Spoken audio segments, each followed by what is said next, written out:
Well, you know what they say, that God does not exist. And that's the viewpoint of the world for centuries, that God does not exist. But if God did exist, how would we be able to prove that he did? I mean, what would be the criteria of checking him out, see if he really is? I guess it would be by what he says he is. He said he made everything through his word. He opened his mouth and everything was. So if I wanted to prove that God does exist, all I have to do is just see everything he says, open his mouth, because everything that's around me, everything I see in my eye, with my eyes, is a result of this God saying that he exists by his word.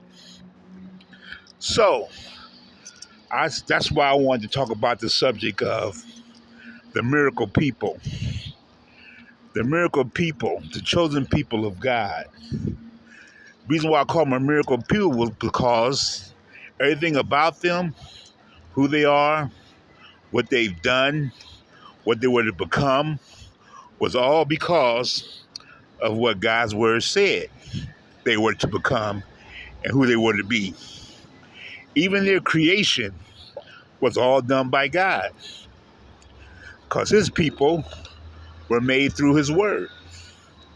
They didn't come about by two young people just happen to have casual sex and then she got pregnant and had a child. No.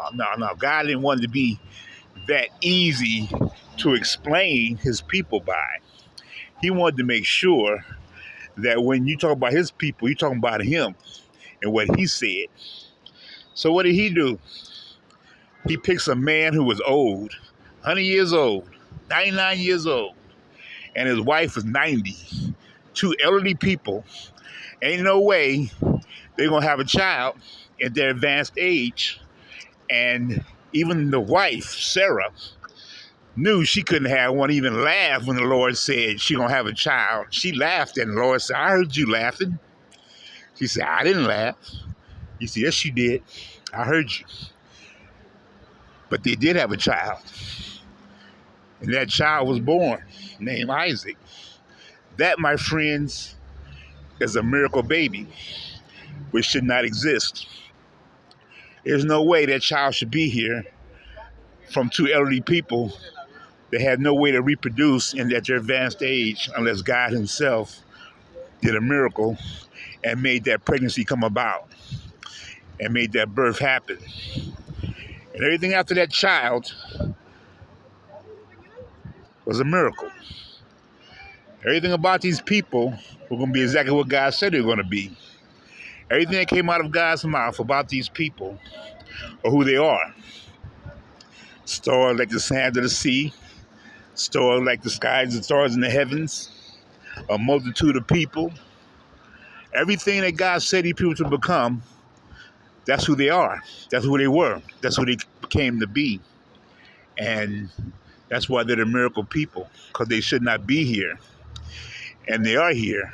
And they stand out in the world because everything that God said about them, what they were to be, has affected the world so much that we cannot help but we cannot avoid these people. So that's the main reason for God's chosen people, to show us that when God says something, it's going to come to pass. You can take it to the bank. Every word that comes out of God's mouth, he's going to do. And he's going to do it perfectly. And he picked the people and gave promises about these people, what they were to become, what they were supposed to do throughout history to prove his word is true, that when he says something, it's going to happen. And everything about these people that they had become in this world is because they're exactly what God's word said was going to happen to them, to the letter. Everything about these people is based on a promise of God that he said was going to happen about these people, because they're my people. I chose them for this particular reason, to give them promises, to show the world that when I say something, it's going to happen. And when the world looks out into the world and see these people, what they be actually seeing is God's word of promise fulfilled to prove up God's existence. That was the main topic of this conversation was how can we prove that God exists? Best way to prove it is how he made everything happen, by his word. And he decided that the best way to do that was to create a people based on his word, based on what he's promised, and make it all happen to show you that these people are here by a miracle. They should not exist, but they exist because God opened his mouth and he said things about these people and who these people are and what they're going to do. And that's exactly what happened. That's why they're here. God's chosen people are a miracle people. They should not exist, but they're here. And that's what my book's all about. Why the White Man Rules. Get the book. Read the book. If you don't believe or trust after reading that book that everything in it is true, then let me know, because I'm still listening for someone in this world to dissent about anything that is in that book.